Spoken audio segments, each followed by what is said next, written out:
What's up, everybody? My name is Big Mike. I've been a reseller for 6 months. Started reselling as a part-time gig, and I am still a very part-time reseller. I enjoy my 9 to 5. In this episode, I'm going to discuss some of the things that sold last week and also discuss a major scam that almost took me for quite a bit of money. So let's get at it.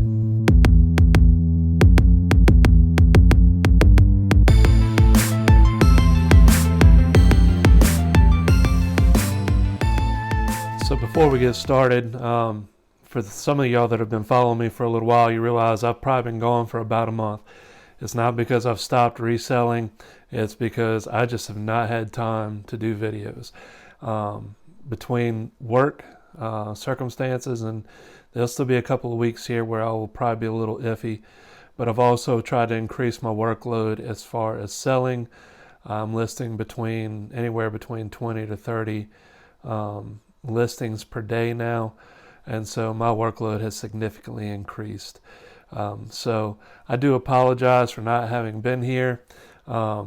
This week that I'm sharing is just a partial week because we went on vacation, which means that right now my sales are in the tank, because when you set your thing for away, it really kind of kills the algorithm. So been putting in some extra listings trying to get to where I need to be. I am somewhere around 550 listings right now. And just as a point of reference, I think last month I was bordering around 200 listings. So I've really increased my listings in the last month. With that, my sales have increased. And so here's just a little cross-section of just a partial week of sales.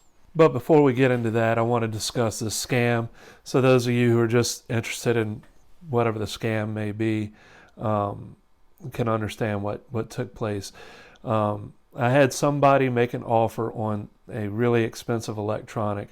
For me, expensive. I guess in the grand scheme of things of eBay, Ether, it's not. But for me, it was a $150 item. A guy with zero feedback, which I unfortunately did not pay attention to the feedback at the time, made an offer of $115. I quickly countered at $125. The buyer paid, and the $125, money came out, money went into my account.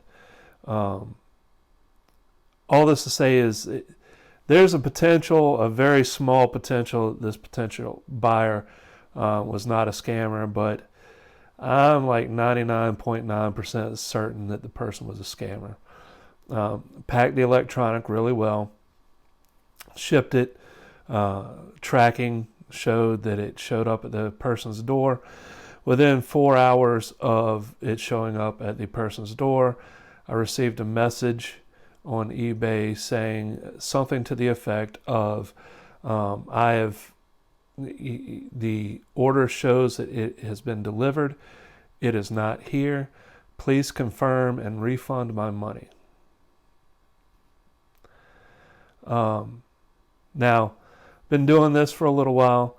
For the most part, and I know that the Postal Service takes a lot of heat and can really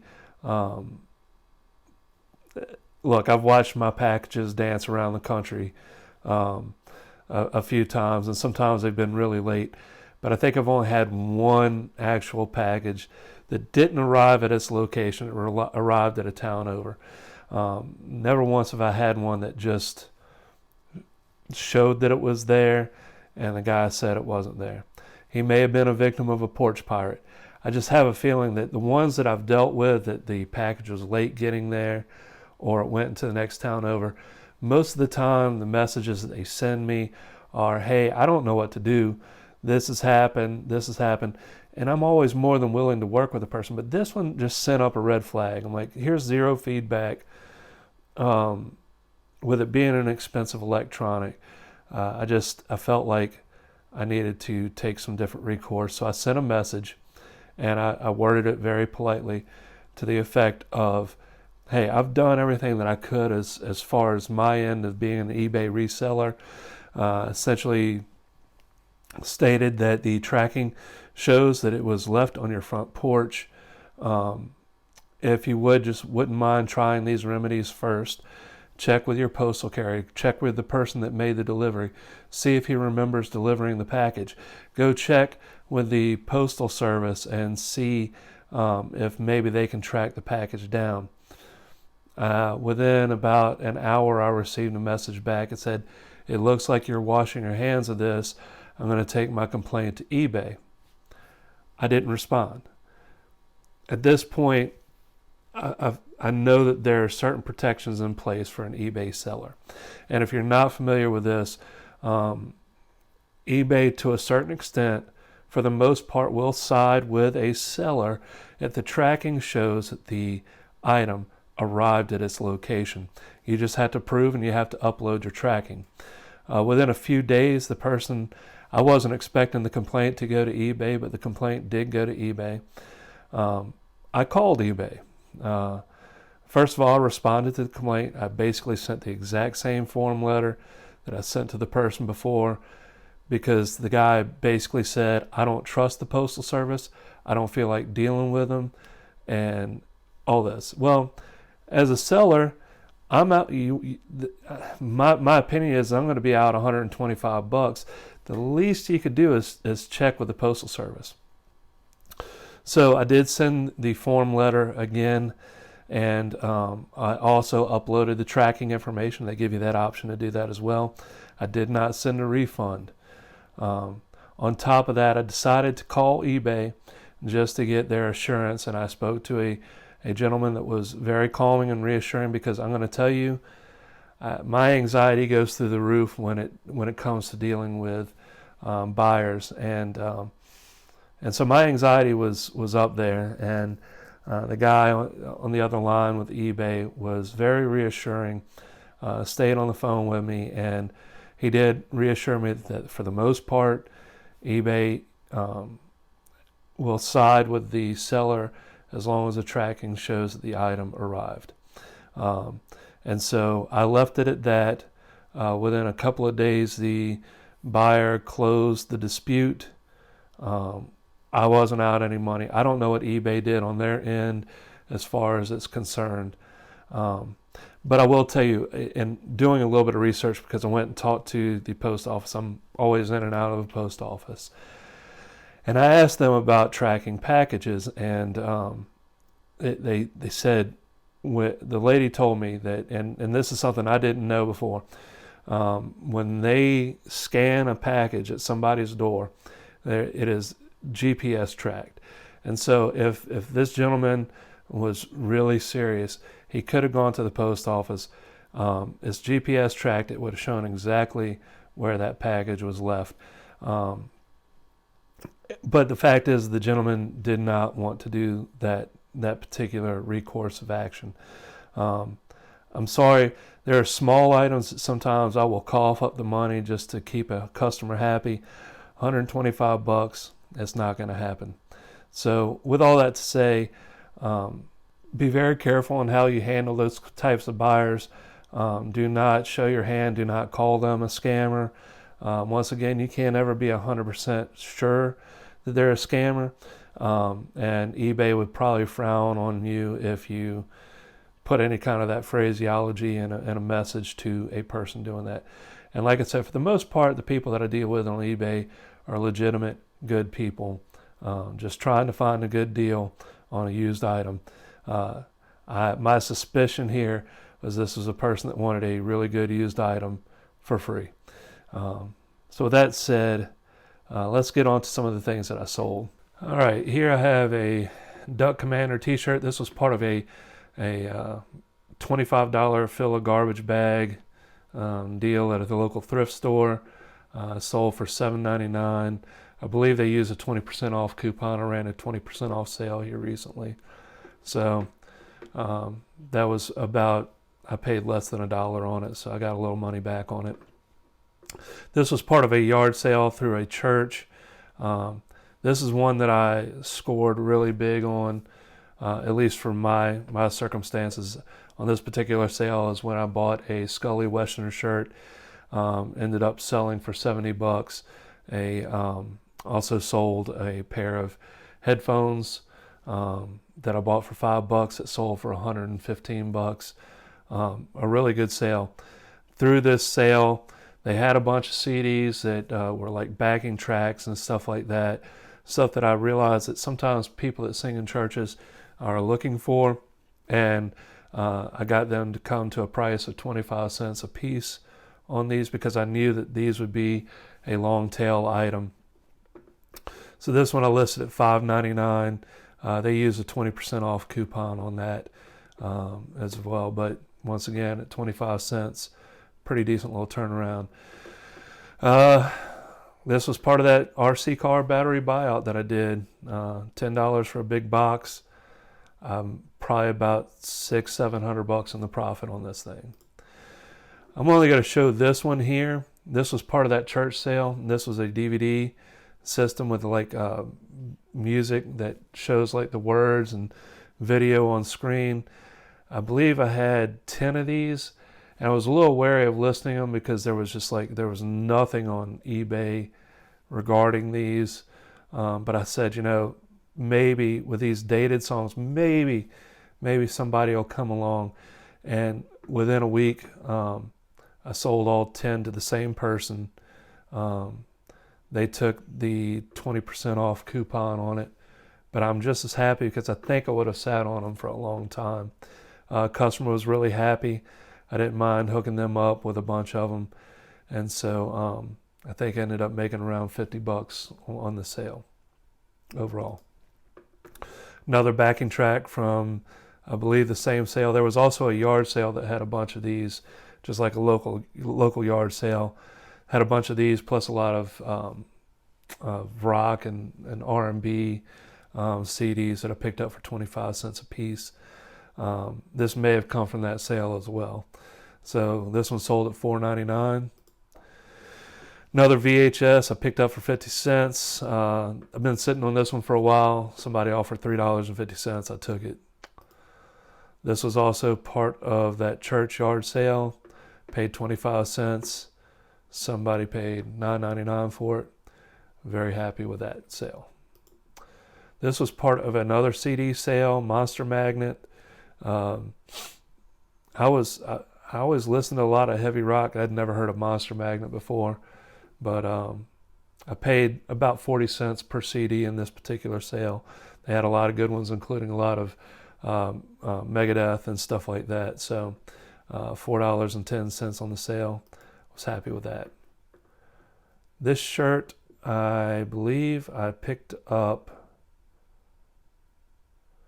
this up at Salvation Army for about $3, and I sold it for $12. Here's another one. This one just came back as a return, so he wasn't happy with how the particular thing sounded. With my CDs, cassettes, and things like that, I always 100% guarantee them. If they're not happy with them, I give them 30 days to return it. Does it run the risk that somebody could burn whatever they wanted from it and return it? Yeah, but eventually somebody will come along and buy it and enjoy it. Banana Cabana, this is one of those shirts that I'd sat on for a while. You can see by the terrible, I'm still not good at taking clothing pictures, but this one's from pretty far back. Somebody offered $10 on it. Absolutely 100% would take it. This was part of a big buyout that I had with a person that goes and buys storage units. I told him I'd pay about $5 per garbage bag of clothes. I'll do that sight unseen. I didn't realize that they were going to be contractor bag size. I thought like the little 13-gallon bags. These are like the 50-gallon bags full. And so not a whole lot of like prize items in that. But this was a little bread and butter sale. I think they use a 20% coupon on this one as well. Okay, I've changed my business strategy. And I still deal in some electronics, but I'm trying to get away from it just because of the amount of fraud that's taking place in that particular area. So what I'm trying to do is I'm now trying to expand out to things that pack away easily, that I can file away easily, and that I can make a lot of bread and butter listings and make them really quick. It's really weird. I thought CDs are like a kind of a thing. Cassette tapes. Cassette tapes are just like weirdly a thing now. Like I can't think of a worse quality medium other than maybe 8-track of listening to music. So I went to a local thrift store. They sold their cassette tapes for like 25 cents a piece. Found a bunch of old classic rock, things like that. And at 25 cents a piece, I'm not going to spend a whole lot of time checking them over. Went ahead and bought them up. This one sold within minutes of me listing it.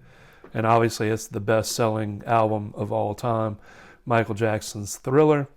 I believe he used a 20% off coupon. I was running a 20% sale at the time. But once again, I paid 25 cents for it. A good, quick sale. Life is Good. This is a hat I bought a long time ago. Sat on it for a good long while. A bucket hat. I'm starting to get into maybe trying to sell hats as well. This one sold for $7.50. Once again, hats can pack away really easily. T-Rex. This is a band that I vaguely remembered. But it was a particularly rare cassette. And I listed it at $15.99. Within an hour, somebody made an offer of $13. Yes, sir, I will take that deal.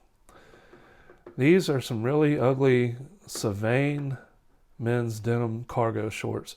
But somebody really liked them, and they paid full price, $19.99 on them. I guess sometimes Target brands will sell with the right type of item.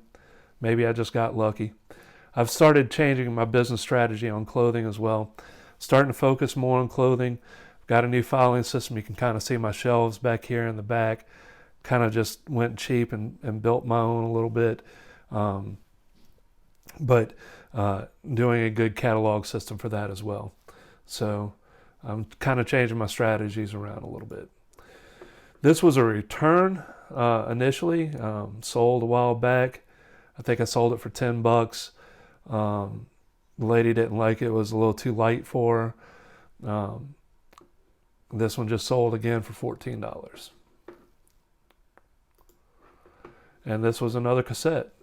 And I believe this is the last one I have on the list here before I went on vacation.